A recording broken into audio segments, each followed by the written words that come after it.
Boa tarde a todos, é uma felicidade estar aqui com a Rosisca. Rosisca, é um ambiente informal, então a gente vai ter que se prestar atenção, porque tem um volumezinho de fundo que fica permanentemente.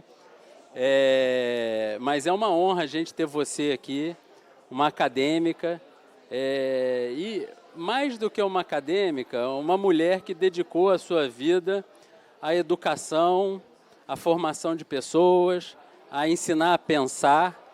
Então, o Fórum Inovação e Saúde, ele é uma organização que tem um propósito muito fino de desenvolver o pensamento no Rio de Janeiro e de desenvolver o Rio como um polo de inovação, né? Então, ter você aqui, uma carioca da Gema, com a gente hoje para poder conversar um pouco. E esse papo é um bate-papo informal, não tem a ver com saúde especificamente, mas não precisamos deixar a saúde de fora, né? Eu queria começar, além de te agradecer, registrar aqui, igual eu fiz, você também é carioca por opção. Porque o Josier de Caicó, ela é nascida e criada aqui no Rio de Janeiro. Só que a Rosisca, ela não pôde retornar ao Brasil, ela era casada com um diplomata, e ela e o marido denunciavam as torturas da ditadura militar fora do Brasil. E o marido dela veio ao Brasil, foi preso, inquirido, e ela, então, solicita asilo político fora do país e tem que viver um longo período da vida dela fora do Brasil. Então, e depois ela retorna ao Rio de Janeiro, com todas as mazelas, com todas as dificuldades, com toda a insegurança, com todas as características que nos fazem Rio de Janeiro. Então, eu queria que você falasse um pouco desse amor pelo Rio de Janeiro e da tua vida fora do Rio e vindo para o Rio, por favor.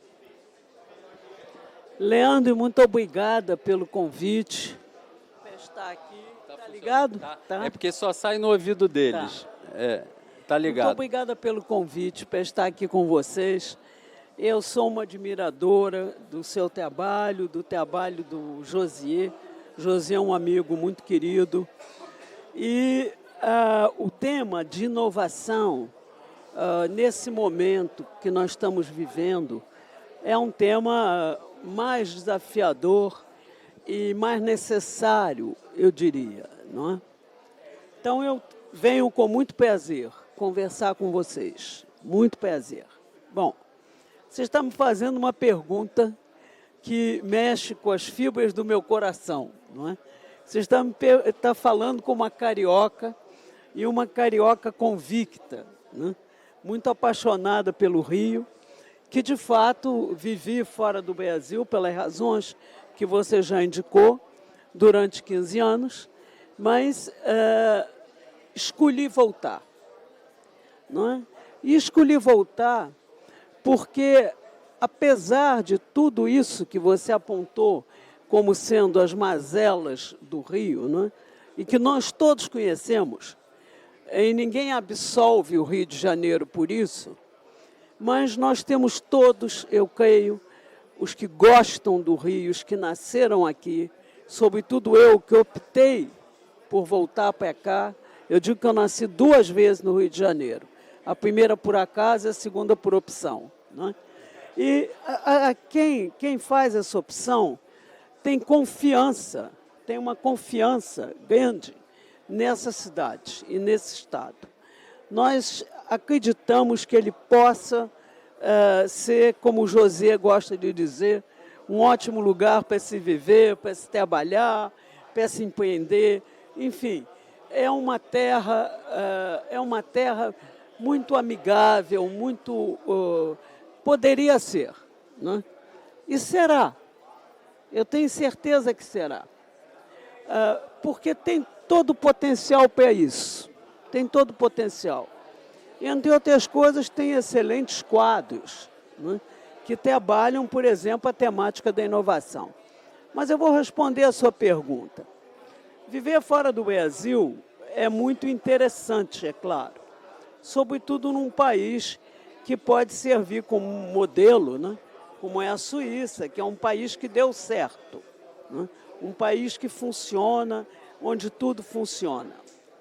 Mas, apesar disso, viver fora do Brasil deixa sempre na pessoa um sentimento de provisório, de que aquilo é provisório, de que é alguma coisa incompleta, alguma coisa que não está se fazendo como deveria se fazer, não é? E esse sentimento é, na verdade, um apelo da cultura, um apelo que a gente tem dentro de si, que provém da sua cultura.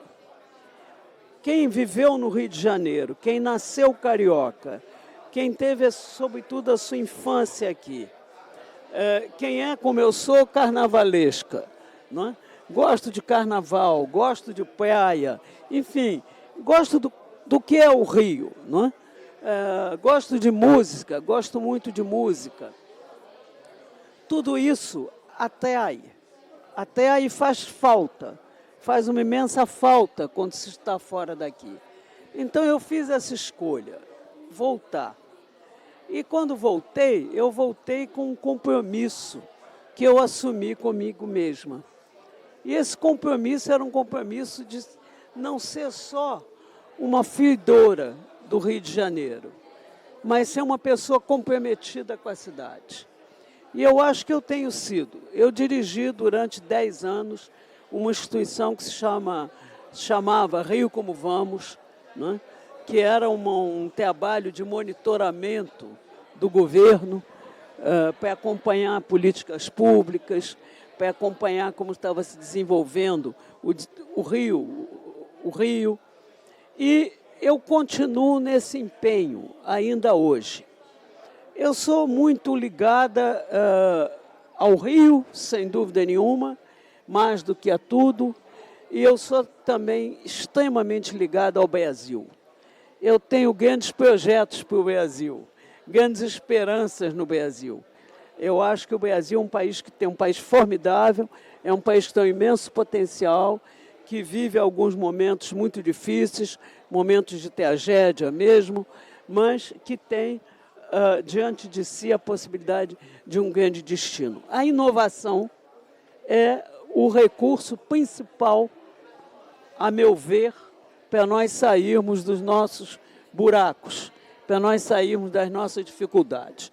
Nós temos que inovar. E o Brasil tem tudo para inovar, o Rio tem tudo para inovar, até porque nós temos tantas peculiaridades, coisas que só pertencem a nós.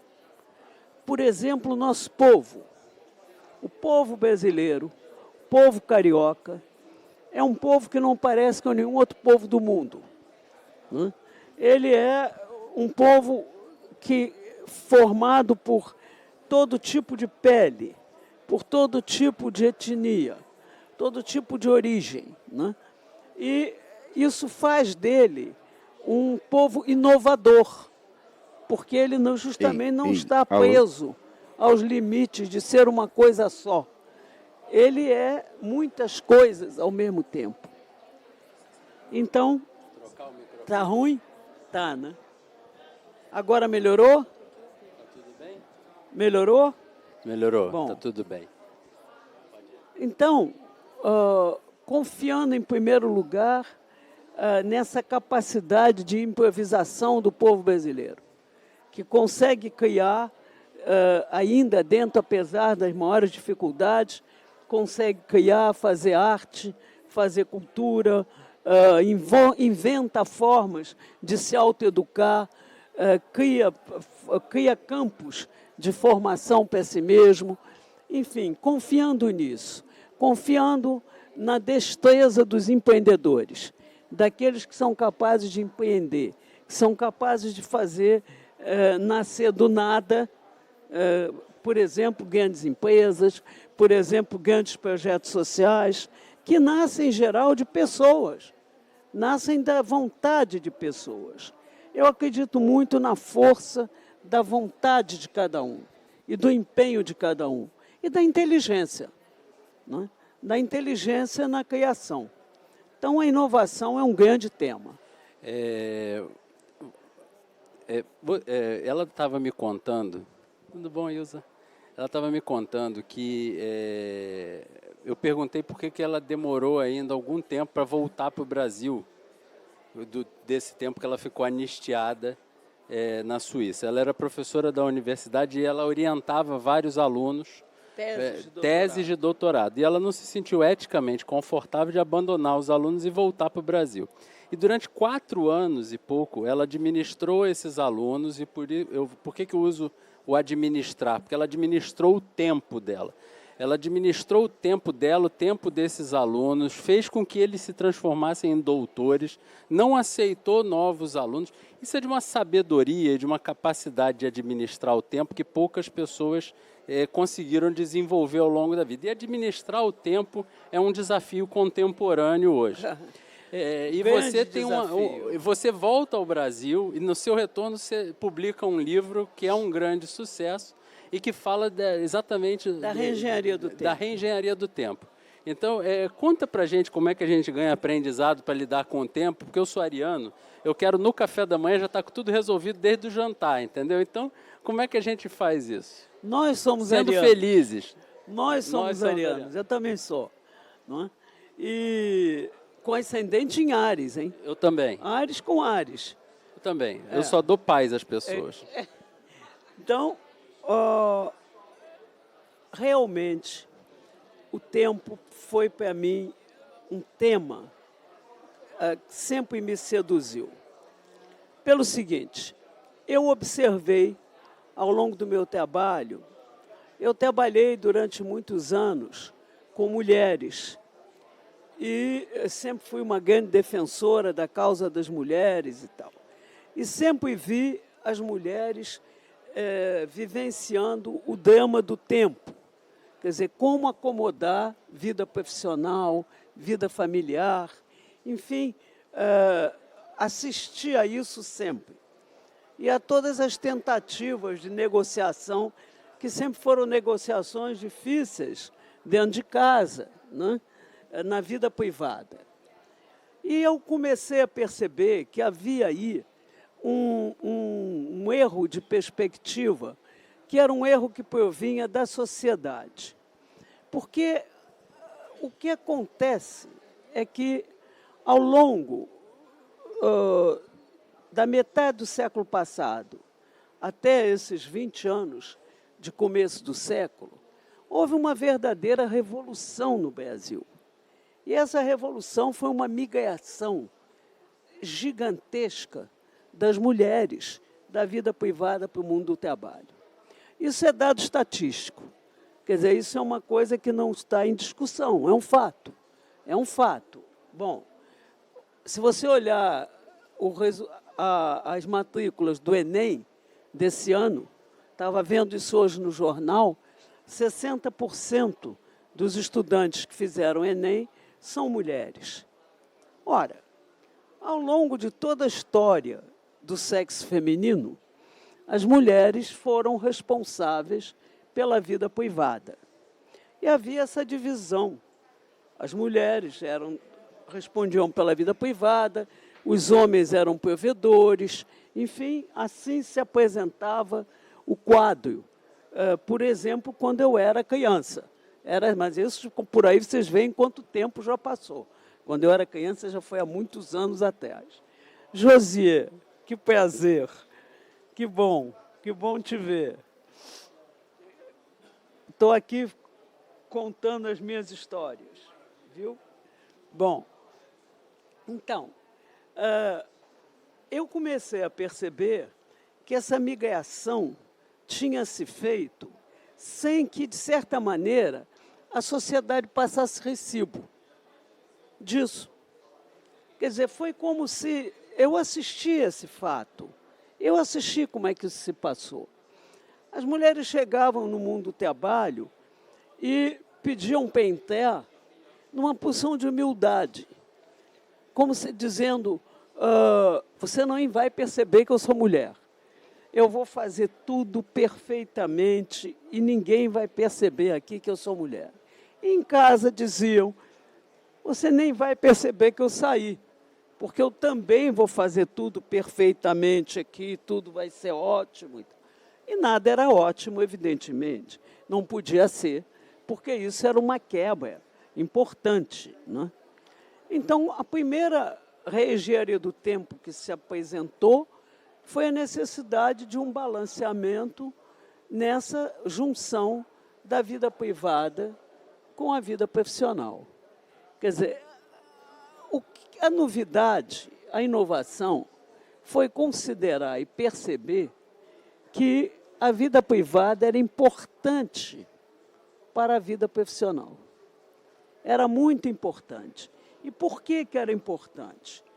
Porque quando uma criança é entregue à escola, com 7 anos, a mãe entrega à escola, ela já vai para a escola sabendo uma quantidade de coisas. Uma quantidade. Ela nasceu um absoluto animalzinho. É um bichinho que nasce. Esse bichinho é domesticado. Esse bichinho aprende, na sua selvageria de bichinho, aprende a falar, aprende a andar, aprende a comer, aprende a tomar banho, aprende a escovar os dentes, aprende a fazer sua higiene, a se vestir, a calçar sapato, a tudo aquilo que uma criança tem que aprender, não é? A não jogar pedra nos cachorros, enfim, tudo que criança gosta de fazer e não deve fazer. Então, tudo isso, quem ensina, em geral, é uma mulher. Se não é a mãe, é uma tia, é uma vizinha, mas, em geral, é uma mulher. Então, esse ato de transformação de natureza em cultura, quer dizer, transformar o que é natureza, um bichinho, em cultura, o que é o ser humano, nunca mereceu, Leandro, nunca, uma palavra nos livros de história da civilização. Sempre as histórias da civilização falaram como se as mulheres não tivessem dado nenhuma contribuição à civilização. Ora bolas, o mínimo que elas deram foi a humanização de nós todos. E quem escreveu as histórias da civilização teve uma mãe que lhe ensinou a escrever também. E que lhe mandou para a escola vestidinho, arrumadinho, para que ele depois, anos depois, escrevesse uma história da civilização e não se lembrasse de mencionar a sua mãe, não é? Então, eu estou dando esses exemplos para mostrar que há uma massa de existência na vida privada que apresenta ao mercado de trabalho pessoas bem formadas, pessoas educadas, competentes, e que essa formação ela é obra de um trabalho educativo que começa lá atrás. Quando esse trabalho se esvazia, e nós temos um belo exemplo disso, digamos assim, nas faixas de renda mais baixas do Brasil, quando se esvazia por uma ausência não querida, mas forçada das mães, o resultado é muito ruim. O resultado é muito ruim. Então, eu abri essa questão da necessidade de um reconhecimento da vida privada como um elemento que favorece, que não é um empecilho, mas, ao contrário, favorece o mundo profissional. O mundo profissional tem base na vida privada, está apoiado na vida privada. Então, é muito difícil você fazer essa separação. Isso coloca o problema, portanto, do uso do tempo. Isso é um dos problemas. Outro problema do uso do tempo, aí eu vou mais diretamente para a cidade. Eu digo sempre que esse problema tem 3 protagonistas, né? O mundo privado, o mundo profissional, o mundo do trabalho e a vida das cidades. As cidades se tornaram as grandes metrópoles, Rio de Janeiro, São Paulo, enfim, essas grandes metrópoles se tornaram muito complicadas de se viver nelas. E, fundamentalmente, por causa dos problemas que todos nós conhecemos. Transporte, trânsito, criminalidade, Enfim, todo tipo de problema está colocado aí. É preciso rever isso. É preciso rever, e eu creio, e tenho defendido isso é uma ideia de inovação, que uma reengenharia no tempo das cidades provocaria um desafogo muito grande em alguns desses problemas. Por exemplo, no trânsito é certo e seguro. Eu uma vez fui conversar isso com o prefeito do Rio de Janeiro, ali no prédio da prefeitura. Conversei com ele sobre isso, e ele me disse, mas me dá um exemplo do que você está dizendo. Eu disse, quantas pessoas trabalham nesse prédio? Ele disse, mais de 1000. Eu disse, pois é, elas chegam todas às 9 horas. O que significa que às 9 horas, os metrôs que chegam aqui às 9 horas estão entupidos. E você acaba tendo que construir mais metrô e botar mais ônibus de metrô. Se você decalasse essas entradas de 15 minutos, de 10 minutos, de 20 minutos, não precisava comprar mais vagão nenhum de metrô. E a vida das pessoas melhoraria ali dentro. Não viriam tão exprimidas dentro de um metrô. Né? É um exemplo apenas para mostrar que eu não tirei da minha cabeça.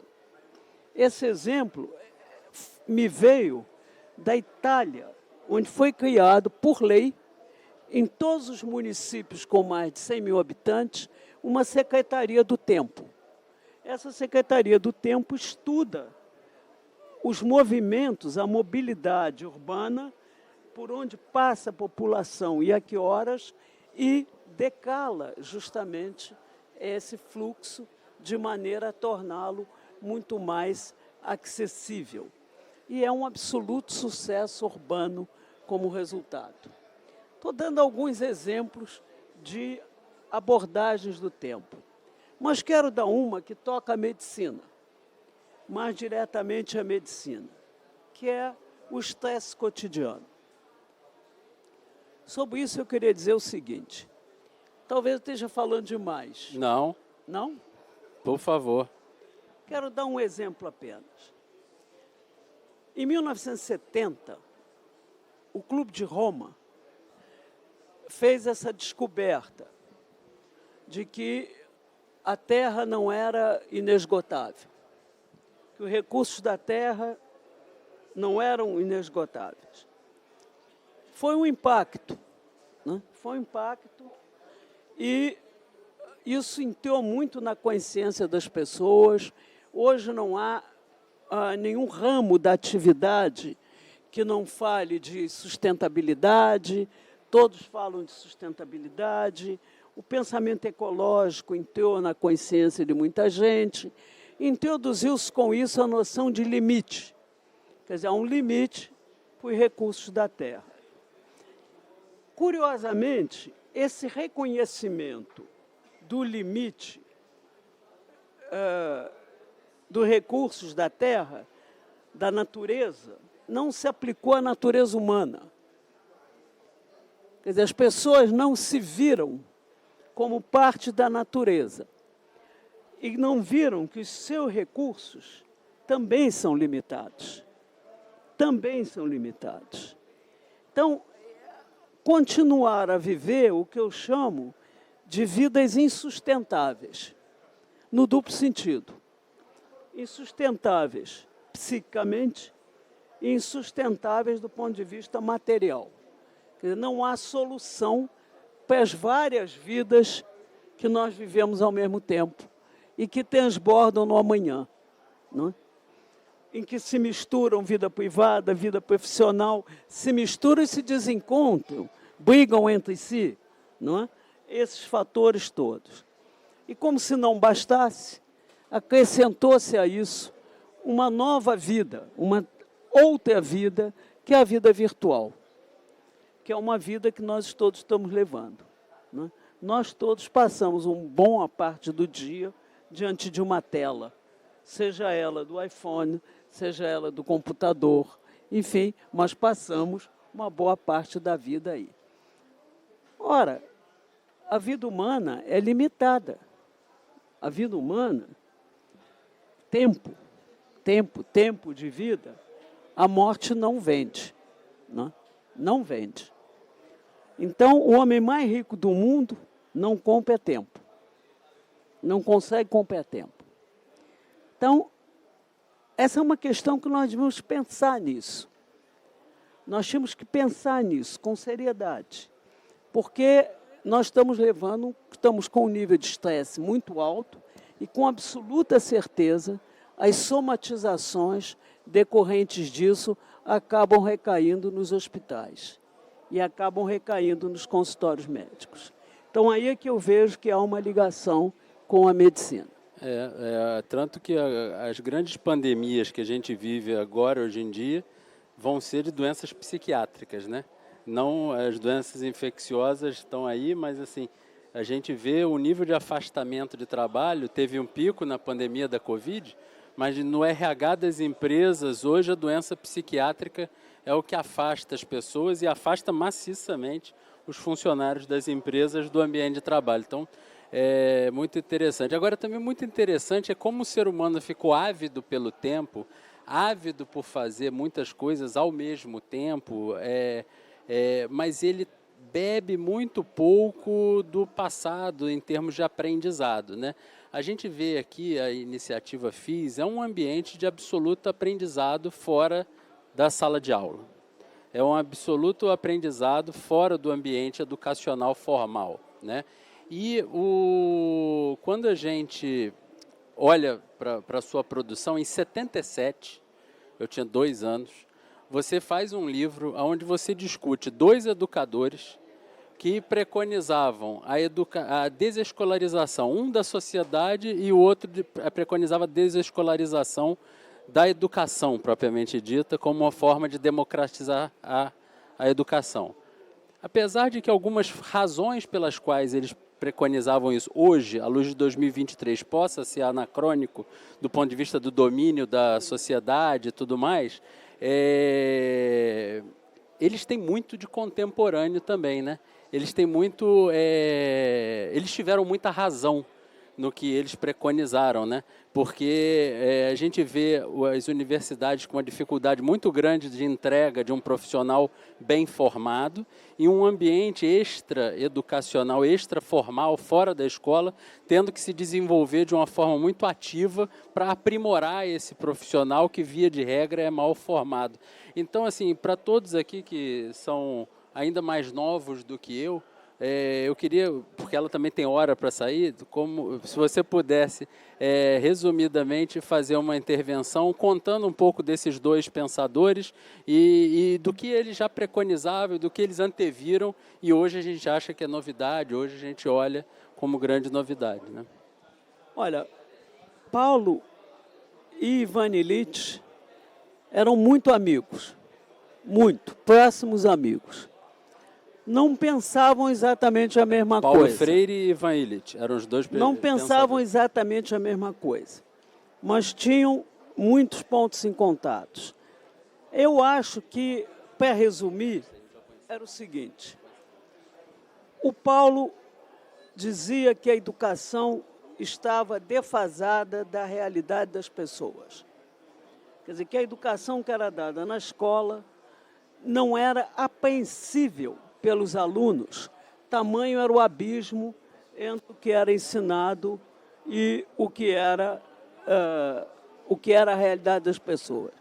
Ele brincava, evidentemente, com um exemplo que hoje é ridículo, mas ele brincava com isso, ele dizia: Ivo viu a uva. Ivo nunca viu uma uva. Nunca viu. Não sabe o que é uma uva. E Ivo viu a uva. Não viu. Não é? Bom, então, mas viu um tijolo. Então, com o tijolo, tem 3 sílabas com que você faz uma silabação. Bom, então, a tese do Paulo era aproximar a educação da realidade das pessoas. E, com isso, permitir que a educação tivesse um efeito real na vida das pessoas. A tese do Illich era: isso não acontece necessariamente dentro da instituição escolar. A instituição escolar é uma instituição, dizia ele, que distribui diplomas, mas não conhecimento. O conhecimento pode provir de muitos lugares, outros que a escola, e que a escola não dá o diploma por esses conhecimentos. Então, a tese dele era que isso era injusto. Quer dizer, que uma pessoa poderia ter uma quantidade grande de conhecimentos que nunca seria legitimado por um diploma no mercado de trabalho, enquanto que outra tinha um diploma da escola que era exclusivamente limitado àquilo que lhe tinha sido ensinado. Todos os dois tinham razão. Todos os dois tinham razão. A questão é, hoje, como isso se torna evidente, quando você vê que o debate pedagógico de que eu participo corre atrás de uma grande questão que é como fazer uma escola que possa competir com a internet. Competir no sentido não de excluí-la, mas no sentido de ter maior interesse do que aquilo que é encontrado na internet. E, sobretudo, dentro daquela desordem que é a internet, quais são os instrumentos para aprender a aprender? Como é que se aprende a aprender? Porque a internet oferece um mundo de informação, todas as que vocês quiserem. O Google responde a qualquer pergunta, exceto de onde viemos e para onde vamos. Essas duas ele não responde. Essas duas não responde. Mas as outras todas ele responde. Mas qual é a pergunta? Você não sabe. Você não sabe qual é a pergunta que você vai fazer. Então, o debate pedagógico hoje é como você, qual é a invenção, a inovação educativa que permita tirar o máximo proveito dessa inovação e eliminar ao máximo os seus malefícios, porque tem também uma quantidade imensa de malefícios. E eu vou dar um exemplo do que eu acho que é um grande malefício. É quando você usa um pensamento binário, exclusivamente binário, que é o pensamento algorítmico. É um, e é 1, 0, 1. Bom, quando você usa esse pensamento, você, na vida real, você exclui uma série de nuances, porque a realidade é nuançada. Então, não adianta você me dizer se isso aqui é grande ou pequeno. É grande ou pequeno em relação ao quê? Ao que é maior que ele, ao que é menor que ele. Então, não dá para você responder sim ou não. Esse é o problema, por exemplo, da múltipla escolha. Hoje tinha uma entrevista muito interessante, também no jornal, do Caetano Veloso, a quem perguntaram, havia uma pergunta, 5 músicas dele, e perguntavam qual delas era a que devia ser marcada, e ele disse, eu não sei, porque podia ser qualquer uma das 5. Então, essa resposta ela é muito mais profunda do que ela parece. Eu não sei se eu te respondi, Respondeu. Mas isso são os desafios do Paulo Freire e do Ivan Illich. Obrigado, Rosisca. A Rosisca ela tem um compromisso na Academia Brasileira de Letras e ela hoje é anfitriã lá. Então a gente precisa encerrar aqui agradecendo em nome do Josier a sua participação aqui. Foi uma honra tê-la aqui conosco. Muito obrigado, tá?